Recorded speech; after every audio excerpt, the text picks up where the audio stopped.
You know, back in the olden days when I first started in law, they'd sit you down in this straight chair, the room would be real dark, and they'd pull this bright light down on your face, and then they'd just really start popping the questions to you, and they just sweat it out of them, and scare it out of them, and it's a whole lot different nowadays than the way it was then, but really that's the way they should do it now. I think they'd get a lot more straight answers out of people.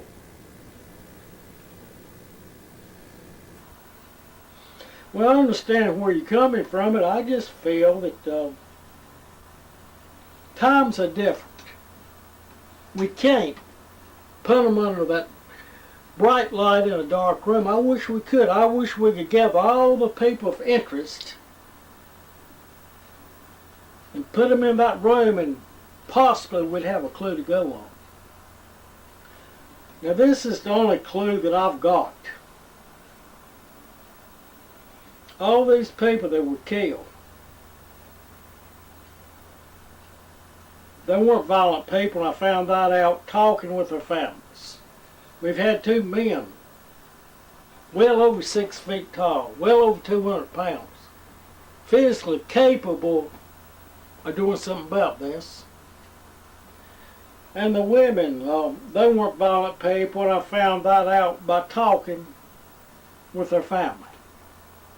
I mean, for instance, one of these big men over 6 feet tall, when he went to school, when you relate to the Bible, he was taught to turn the other cheek.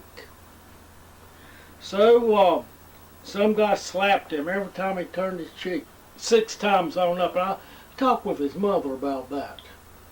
That's what she told me, that he told her. Another person, he had no history of violence. And the women, they weren't violent people. Now, when we think about it, I mean, some of these mean people, mean teenagers, mean men, what I'm saying, we're from 5 feet 2 to 5 feet 4. Oh, they'll pull that switchblade knife, and they ain't afraid of anybody. And there's some other real quick reflexes, don't feel they need a knife, just looking for an excuse to beat somebody up. So what I'm saying is, what's the difference in a man? I mean, it's a lot of women, you know, that size, on up.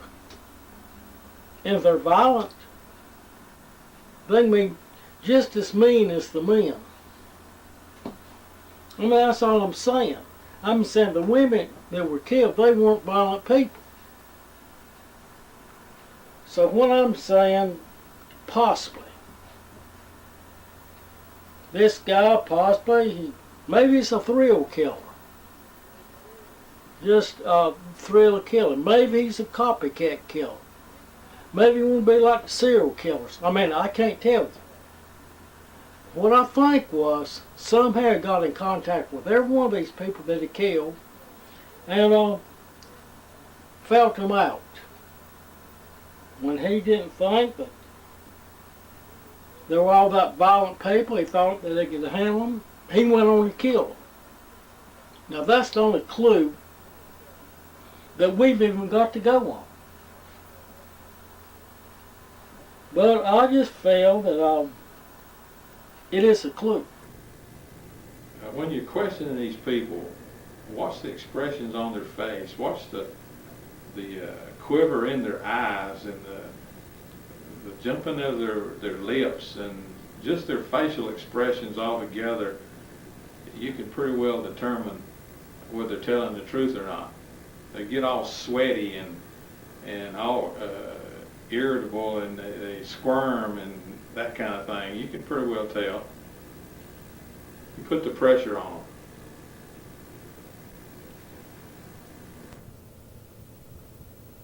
I don't think that you're telling the truth.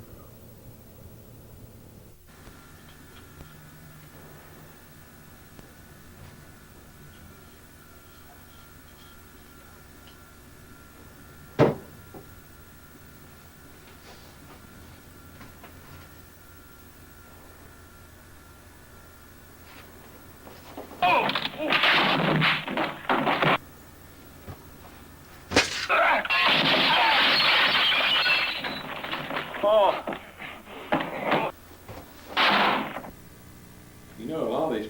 lie. They've been doing it all their life, and they're good at it. They actually believe what they're saying. So what you need to do is check out their character first.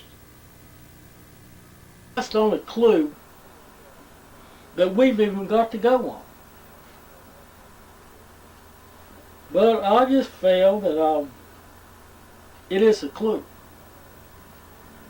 And I'm just hoping that we don't have to wait around for another murder to get something better to go on. So possibly the killer could be in the same area.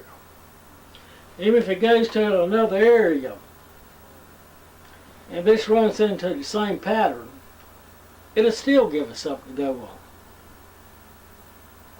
I'm saying we're dealing with a thrill killer or a copycat serial killer.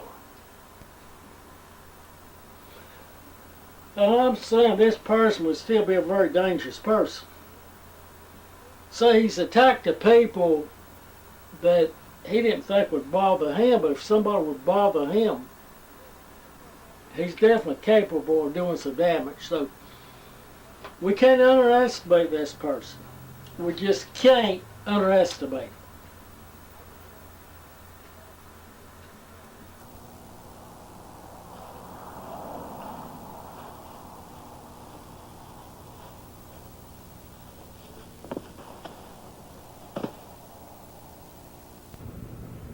I just wanted to go back over with some of these questions I asked the other day. I mean, some of them, they just didn't add up. You know, I think you could be doing a better job. The way I see it, you're just giving up. Oh, don't think for a second I don't feel like giving up. With no more evidence we got, no more clues than we got, yes, I feel like giving up. But I'm not going to, because I know that it's no chance. Move another department to catch this killer. But it don't change the fact there's been another murder. So that's what really grieves me. So far it looks like with all these investigating teams there would be some clue somewhere. Now I know that I've been assigned this case on Tightrope headquarters because what it is, they feel everything is linked. But possibly would you be going about it the wrong way? Maybe it's different people involved. But what it is, this wasn't a violent person who was killed, but it took a physical person to do it. And a physical person turns on him, he might be dangerous when it comes to defending himself. Start with this guy's got the desire to kill, he's got the mind to kill.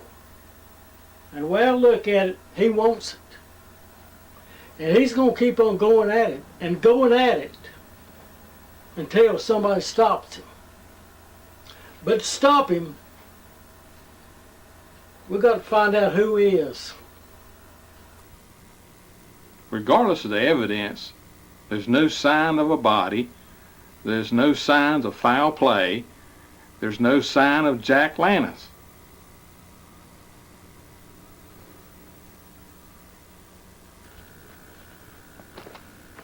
Mr. Williams,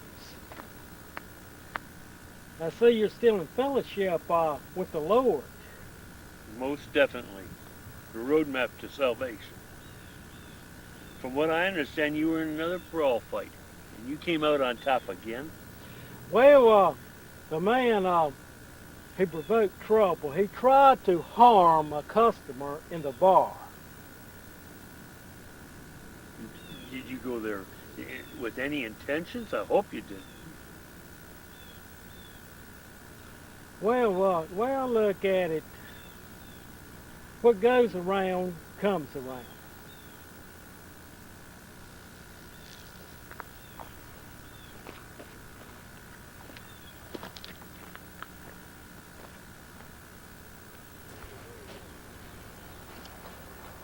Yeah, it's really nice to get out and just look at the lake and just enjoy the beauty of nature.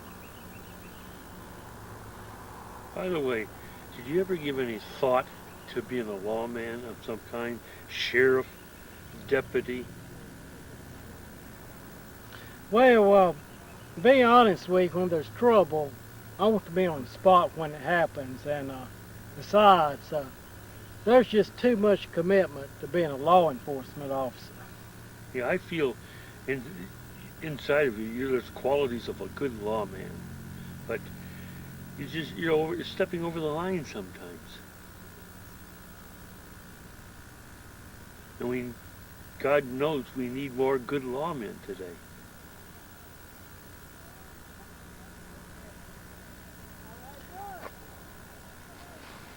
Well, it's a fault.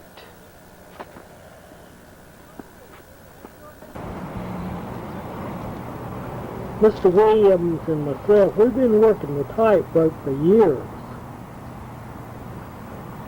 And he's a very spiritual person, and he feels that for the righteous to survive, the tightrope is necessary to fight crime.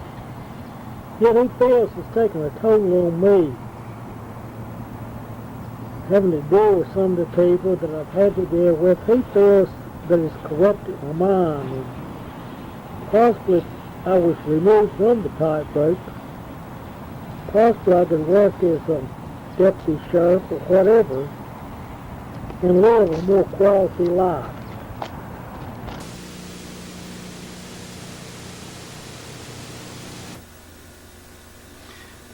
You know, I can't help but see with that cross, do you believe in Jesus? Well, I feel that if you have a fellowship, you need to have a talk with him.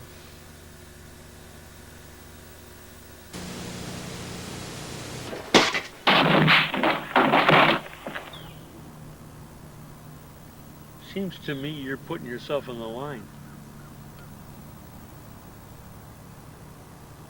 Well, I just feel most of these people, they're just troublemakers. They're trouble. And I just feel they got it coming to them. Yeah, but who are you to judge? Well, maybe I'm not, but I've got no remorse for these people. No remorse. I don't know that they're worthy to be judged.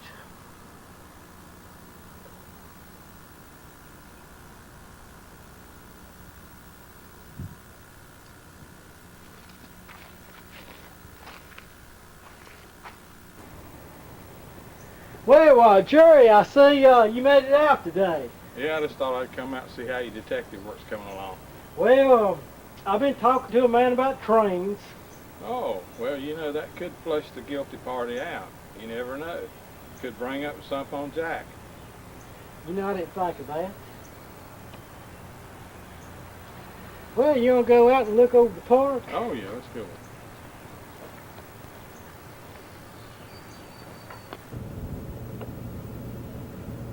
Working tightrope, it can get rough. To start with, I've got to pretend to be somebody a whole lot tougher than I really am. And it's hard to live up to. Yet my boss, Mr. Williams, feels that I've been working the tightrope too long, that I'm suffering from a lot of stress. He feels that I'm becoming the person that I pretend to be. Yet, I believe in my theory that all these people were nonviolent people. You know, when you ask questions, that's the risk you take. You know, when you ride a horse, you fall to the ground. When you ask people a lot of questions, you could get knocked to the ground. That's just the risk. The danger's in it.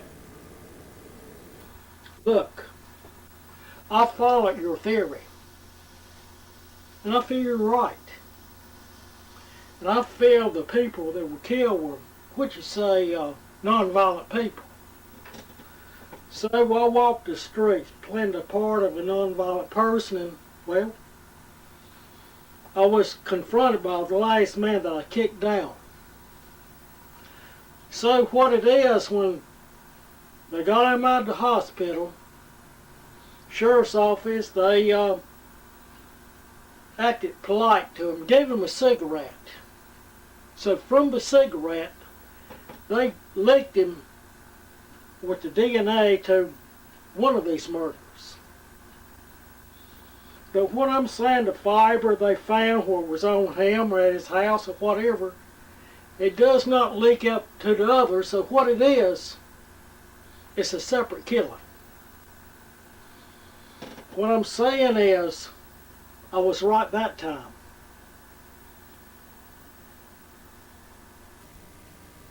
Go question these people. See what their reactions are. Just use your gut feeling. Go back a week later. Ask the same questions. See if they jive with the questions that you asked before. If they don't, then you're on to something. What it is, my boss, Mr. Williams, right now he feels I've been working the tightrope too long, and possibly that I'm becoming the person that I pretend to be. He feels that possibly some of these killings, maybe I could be involved with it.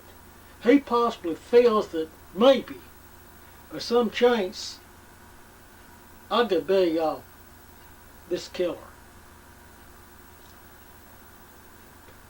What I'm saying is, there's not a day that goes by that I haven't thought about quitting the tightrope. But it don't change the fact the person's got to have a purpose in life. If I'm not doing that, what will I be doing? Every criminal we catch is saving a life. Well, Brother Williams, I still say that you're taking that Bible. Yeah, you're right about that. From what I understand, you roughed up a man the other day, and in the park there, you turned right around. And the following morning, you went right to church. Well, why should it bother me? I mean, the man was trying to harm a lady. He had it coming to him the way I see. Well, when we look at the Bible there, in the book of Revelations, vengeance is mine, the Lord says. And so it happened to him.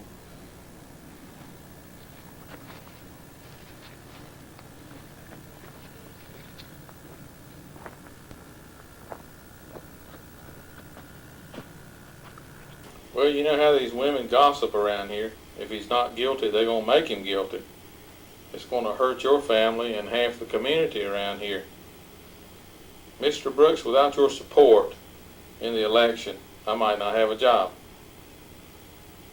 Jerry, I have an idea. I'm going to talk to him first. And then I'm going to have him come here so you'll be able to question him about the incident.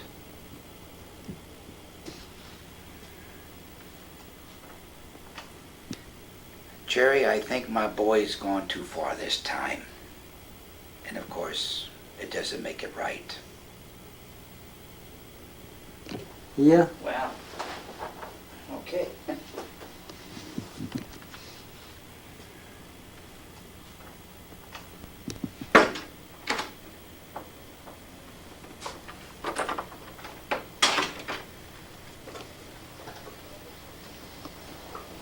Thank you, Special Agent Colby. You're welcome. Good day, Sheriff. Good day.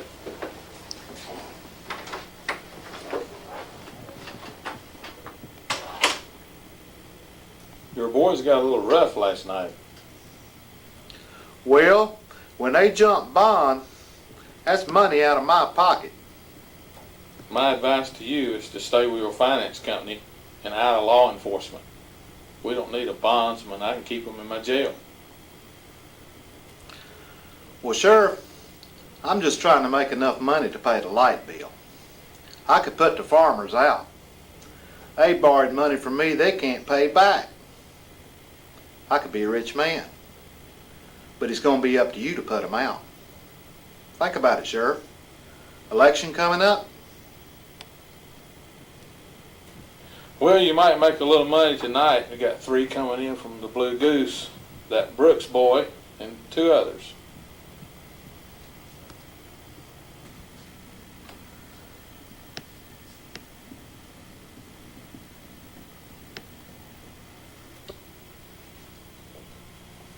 Excuse me, sir. It's all right, sir. Excuse me, ma'am. I'm a Special Agent Colby. I'm here to see Sheriff Whittington about interrogating a prisoner. Well, Sheriff Whittington, he's in conference right now, and I'll just have to check with him personally. You can have a seat right over there if you like, while I go check with him. Thank you.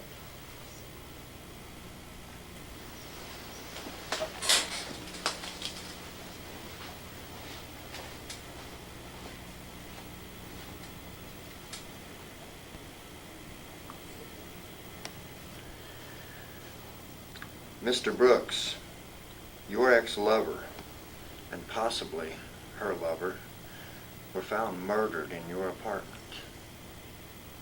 The woman had been beaten to death, and the man died of multiple stab wounds from a butcher knife.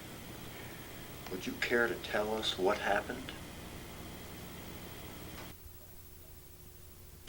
No, Mr. Brooks. You were so gripped with passion that you flew into a rage and you began beating on her.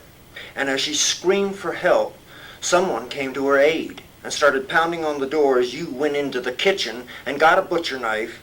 And when you opened the door, they came in and you repeatedly stabbed them.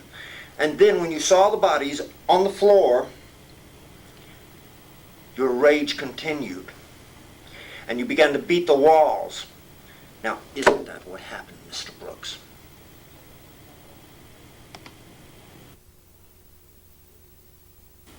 You knew she did drugs, but you had no idea who the dealer was.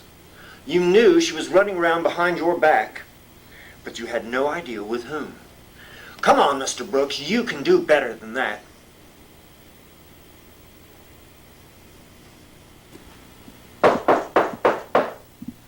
Mr. Brooks, Mr. Wilson's here to see you. Yes. Bring him in.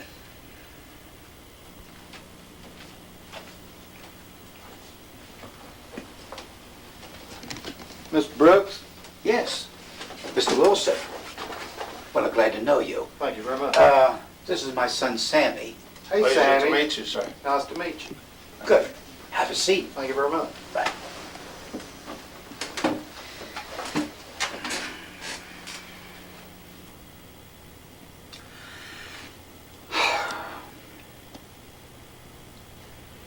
Mr. Wilson, I got to be frank with you.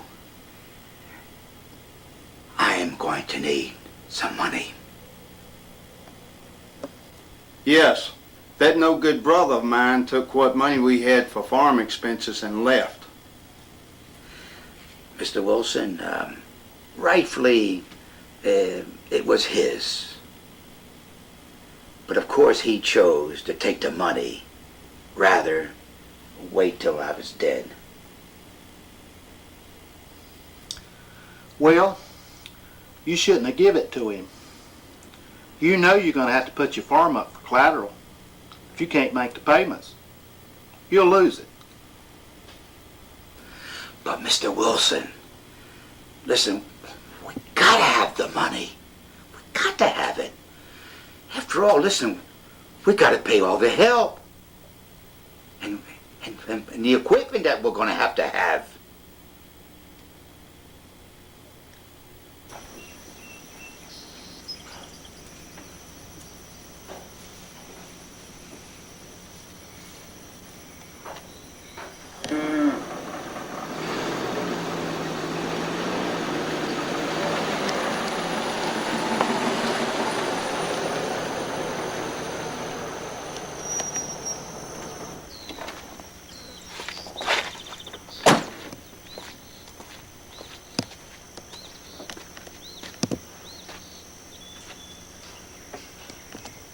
Mr. Bryant, you're behind with your payments.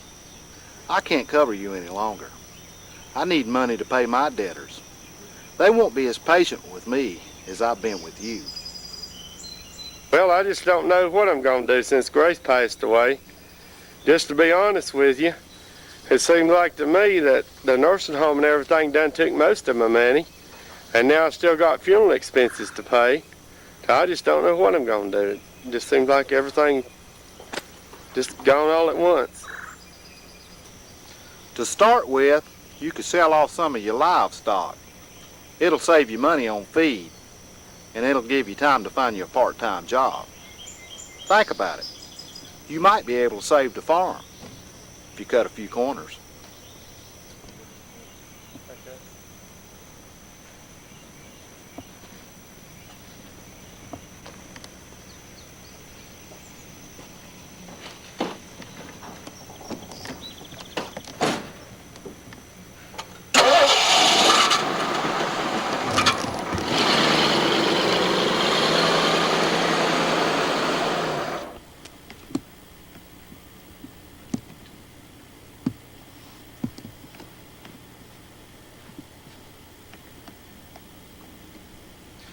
I want to thank all you people for inviting me out to this meeting.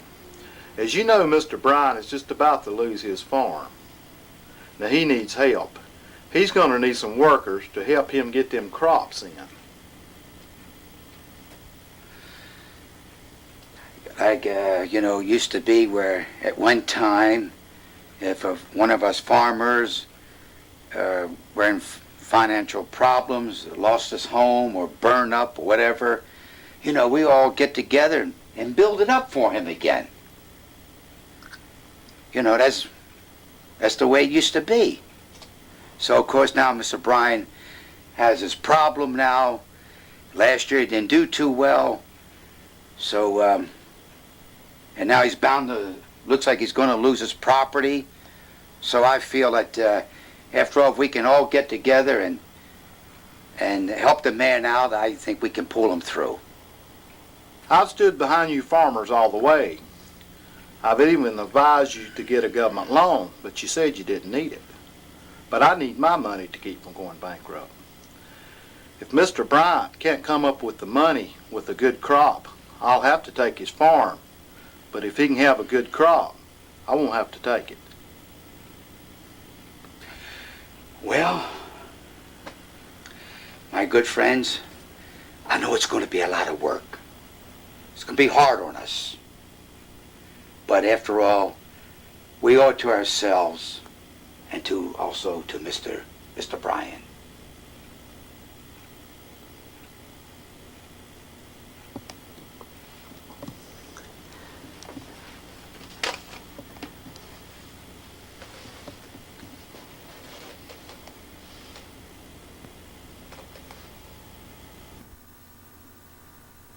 Mr. Brooks, I'm investigator Billy Williams. What can you tell me about this killing? Yeah. But let me tell you, I heard this gunshot. It was over the hill. And I ran up there. It was a frightening scene. And I looked up at his wife. And she was crying. And I looked down at him.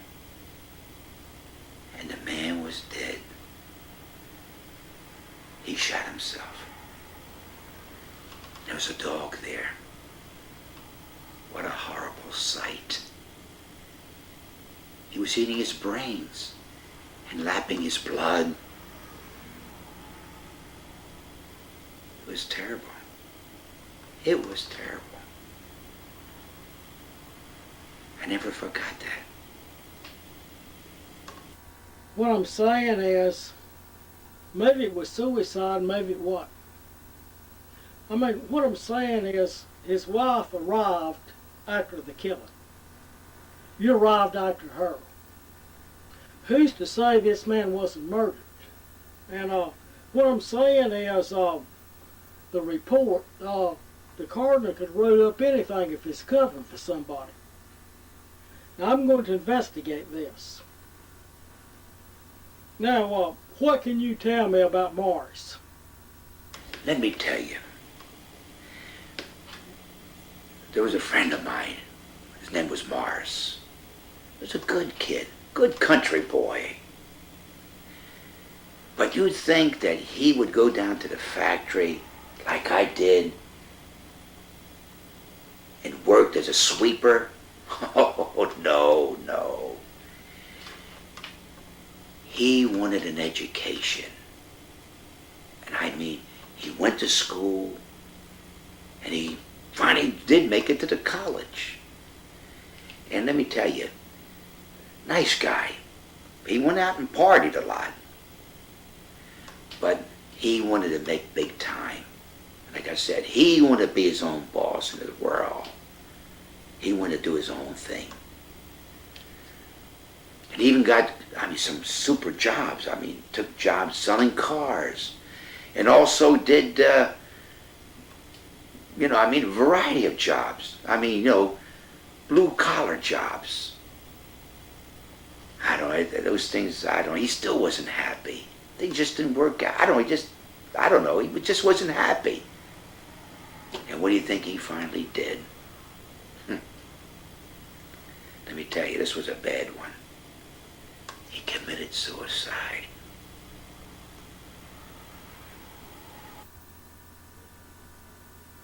Mr. Brooks, I just don't feel that your son is guilty.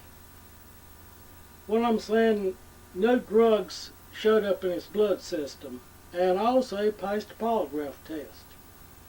I've done some investigating. He's got no history of being involved with drug people. Now, I admit that he's a brawler and a drinker and a troublemaker, but he just does not fit that profile.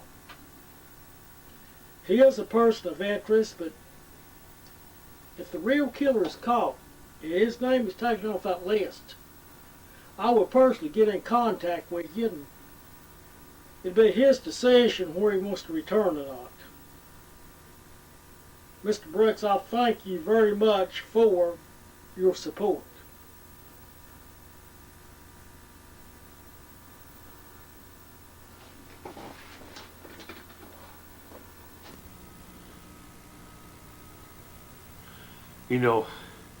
This was blind justice.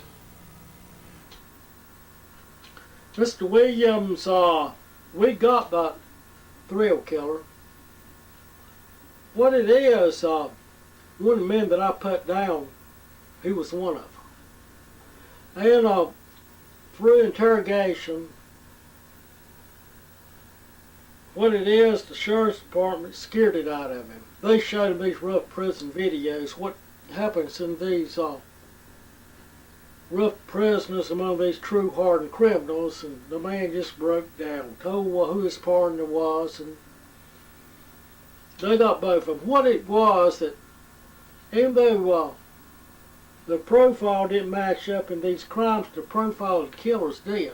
So it was two different people doing them, and they kill in different ways. And what it is, as far as Jack Lannon, he was picked up in Charleston, South Carolina for vagrancy, so he's still alive.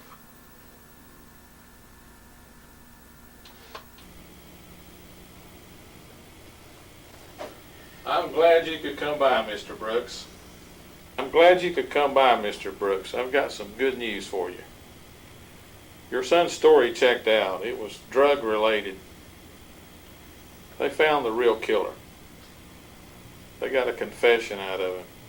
Your son's a free man. Jerry, you mean my boy, he's free to go? Oh, I tell you, I was really shook up over this. Well, Jerry, I knew I could count on you, and I want to thank you, Jerry. Listen, I'm going to owe you a cup of coffee. And now, one thing you'll have to do, Jerry, you're going to have to come to my place, and we'll get together and sort of talk about, haven't seen you in a long time, so kind of, get together and Anyway, I want to thank you again for doing as much as you did for my boy. I sure really appreciate that. Okay. Jerry, I want to thank you again. All right. Mr. Brooks, how's the tobacco crops coming along? Mr. Wilson, I just thought I'd let you know. Mr. Bryan's got enough cash to take care of his debts. So there's no way that anybody will be able to take his farm from him.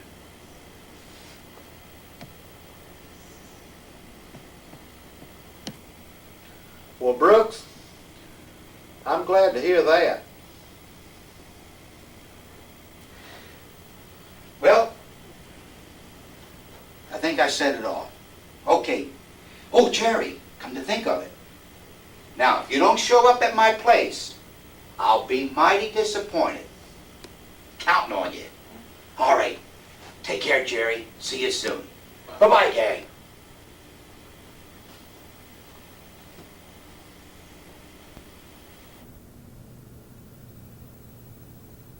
Unlike most tightrope cases, this has been a rewarding case. Meet Mr. Brooks and his family and learn about the neighbors working together to save Mr. Bryant's farm. We got the killers, and now it's time for me to relax. I'm going to dance. I usually go to the same club, dance with the same women, and most of the time it's the same band there. And after that, I'll be ready for my next assignment.